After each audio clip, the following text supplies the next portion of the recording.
Good morning, everyone. As you know, my name is Sahar Andradi, and I am a diversity, inclusion, and leadership consultant and speaker. I'm also a business advisor for SBDC, which is the Small Business Development Center. I help, businesses either grow or expand. Part of it today, I thought doing something about marketing to millennials. So it's marrying basically diversity and marketing together, because this is what we call cross-cultural marketing. So what I'm doing today, I'm going to share with you a few tips.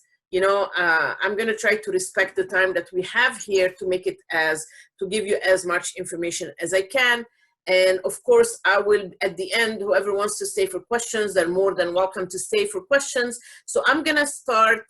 Hey, Ololaji, how are you? Good. Good morning. Oops, sorry, I'm not on mute. Hello. Okay. I'm gonna start sharing my screen here.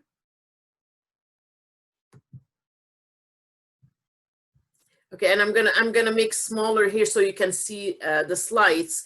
I can't necessarily see all the chat at the time they happen, but I'll keep tab of it. So like I said, today we are going to be talking about marketing to millennials, and millennials are called Gen Y as well. They have few names that they're called with, but the most famous one that stuck was basically millennials. So today we're going to talk about who are the millennials. We're going to learn their characteristic and why they behave the way they do. We are going to discuss like how brand, what they can do to attract them, to engage them, to communicate properly with them. And we're going to discuss the importance of digital marketing and how to market to millennials, basically. So we call them Gen Y. Gen is an abbreviation for generation. So what is a generation?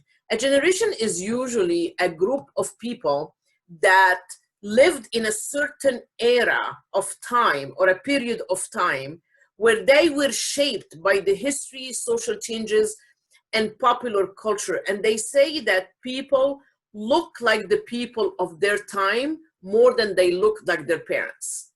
So specifically now, with the internet that we have, they say that a child that is 7 years old in India basically behaves and thinks like a child here in the United States, not anymore like their parents.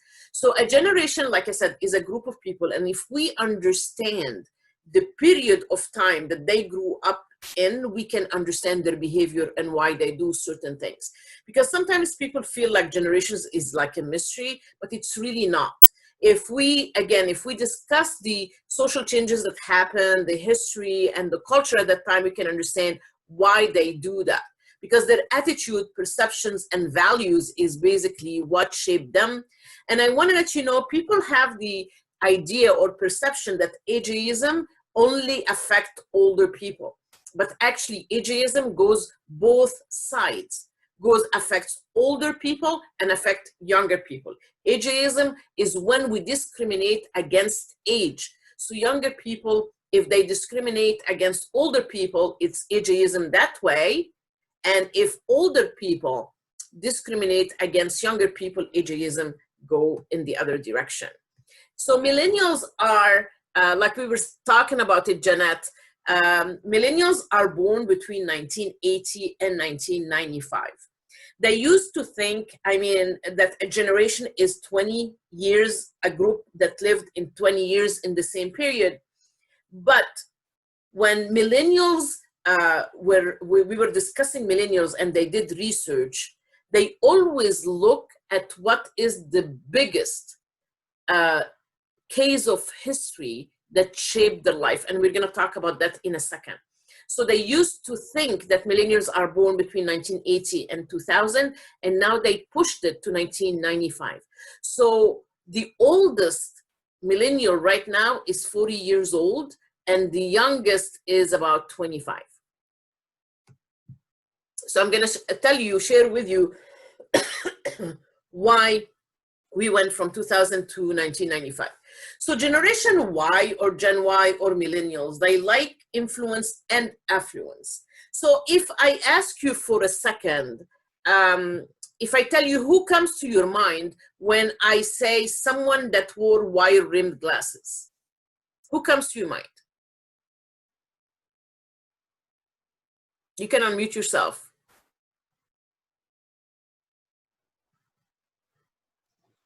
John Lennon. Who? John Lennon. John Lennon. Yes, Stephanie. Who else? Andy Warhol? I don't know. No? So, John Lennon? Grandma. I picture Harry grandma. Potter. Or Santa Claus. So it depends which generation we are, you know, or who we are influenced with growing up. You know, like, for example, if you tell people Kennedy, some people will tell you, oh, we heard shots in Dallas. And some people will tell you it's a plane that went down in Martha Vineyard. You know, and some people will tell you Kennedy who. You know, so it really depends on the age and whatever affected their period of their life at that time. So we're going to continue talking about what influenced millennials. Millennials are more or less children of Gen X parents. And Gen X parents are what we call latchkey kids, because they grew up to parents that were baby boomers. Baby boomers, there were civil rights, the women started working, so there were two parents working and they were workaholics. So the highest rate of divorce happened during baby boomer, and that's why the kids will go back home by themselves and they would have a key, they will enter the house on their own, and that's why they are called latchkey kids.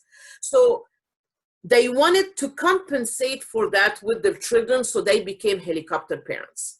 Meaning that they will take their children to school, and then they take their children to the football exercise, and then music, and then dance, and then so they had their time scheduled for them, and then we wonder why they have a short attention span, you know. But basically, helicopter parents are the people that created that. Then the biggest event that happened in the life was September 11th. And they say when an event comes into a generation and changes their life, then they belong to this generation. But if that event is history in their life, then they belong to another generation. Hence, we said that they were born up to 2000. So 2001, they were like 9 months or 1 year old. So it didn't really change their life, but it became part of their history. But because if they were 6 years old at that time, they were already going to school, and it actually did affect their life. And that's why we pushed it from 2000 to 1995.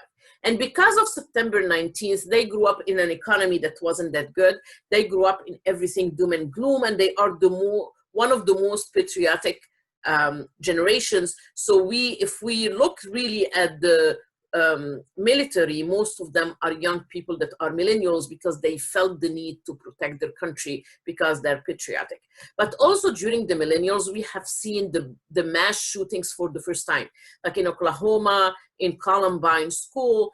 And also Gen Y, some of them never knew that Hong Kong was not always part of China. As we know, China acquired Hong Kong in 1999 from the United Kingdom because Hong Kong was leased to the UK for 100 years. And that expired in 1999, but they think that Hong Kong has always been part of China, but it hasn't. They also, 45% of them come from biracial parents. And that's why diversity for them and inclusion and acceptance is kind of part of who they are, because this is how they grew up. They are very wary about advertising, and that's where we need to pay attention when we market to them. So for example, all of a sudden, there are rules for the FDA imposed rules on the drug commercials, you know, that to mention all the side effects that might happen if someone takes the drug. So if we have a 60-second commercial, 10 seconds of it will tell you how the drug will help you, but 50 seconds will actually be all the side effects, including you might die. Then, of course, they are the generation of social media. They did not create the internet.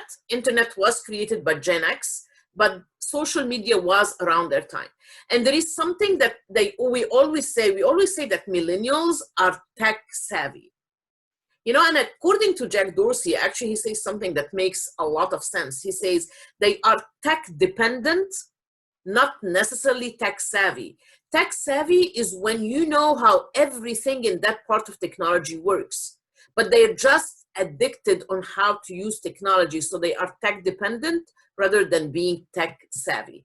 And the best way, obviously, to communicate with a millennial, as we all know, is a text. You know, if not, they were not going to answer. But also they are used to consumerism where they want what they want and they want it now. And they got spoiled by that. And that's why we see a lot of ordering online, you know, because this is what they are used to.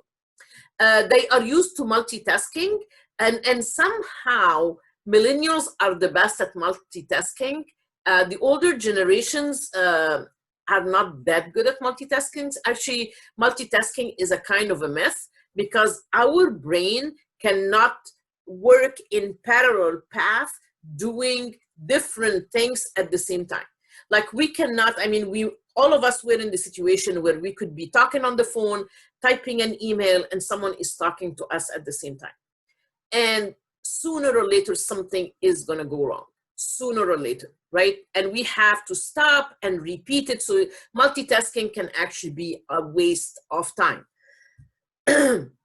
Then they grew up in an era where they saw corporate greed, like Enron, like AIG, and that's why they don't believe in big corporations. They don't believe in banks. They don't even believe in big government. Also, I remember growing up, if we went into like a challenge or competition, we had first prize, second prize, and third prize. And even whoever came in the third prize were like, kind of like, oh my God, like I need to hide.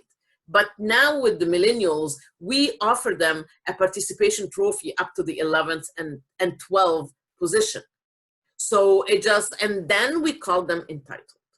You know, so, and I want to let you know that entitlement is actually not something that someone is born with. It's something that we learn. So imagine who taught the millennials to be entitled. And then we call them lazy, and also it's not true. There is a lot of myth about millennials. They are the most highly educated generation of the United States. And we told them that as parents, go to the best schools, don't worry, pay a lot of money, and you're gonna, once you graduate, you know, you're gonna have the best jobs and you're gonna be able to pay all these loans in no time, and you're gonna have a big salary, you know. But they graduated around 2008 when there was a big recession, and where people basically were taking their money away from banks because they didn't know how the future looked. So they are drowning in student loans, and we did that to them. They are drowning in student loans. And that's why a lot of them, we kept saying for a while, you know what, they still live in their parents' basement. It's like they can't, and we also spoiled the real estate market for them. So they can't afford it. And like I said, we see it till today. Some are working and they have good jobs, but they have a problem with their student loans because they are basically drowning them. So this is more or less the era that they grew up in that will affect their life. So knowing that, we can know how to market to them. So more information about millennials, we need to understand how they look at diversity. Like I said, 45% of the Gen Y come from biracial parents. So they perceive things in a different way. They are very socially responsible because, like I said, they grew up in an era where they saw a lot of corporate greed. They are 86 million. They are one of the biggest generations. We thought that baby boomers was the biggest. I think baby boomers are 82 million. They are 86 million. So they are a huge buying power. 25% of the US population are millennials. 43% of the millennials are non-whites. In 2008, they started outspending baby boomer. Again, that's why they are a big force in spending money. if we have a business. So in 2020, they had predicted that their spending power would be 3.3 trillions. They are 40% of all consumers. And this was a study done by Oracle. And I want to let you know that the lifetime value for them as a client, because they are still young, is very long, and it's the highest. Like I said, they are the most highly educated. They are very good at self-branding. They're using social media to their benefits. They are very savvy in marketing, and they are outcome driven. Meaning, like, if you want them to do something, you tell them, this is where we are, this is where we want to go. But don't tell them, this is where we are, so step 1 is this, step 2 is this, step 3 is this, and so on. They are not linear thinkers, but they are outcome driven. But if you tell them, this is where we are, this is what we want to go, and you leave it to their ingenuity, you're going to be surprised by what they put together for you. They are what we call Solomo. So they are social, they're local, and they are mobile. So these are 3 things that will actually affect the way we market to them. So 91% of them own smartphone, and 84% claim that they don't trust any form of advertising. So 87% use 2 to 3 devices a day, and 50% have taken selfies and basically shared it online.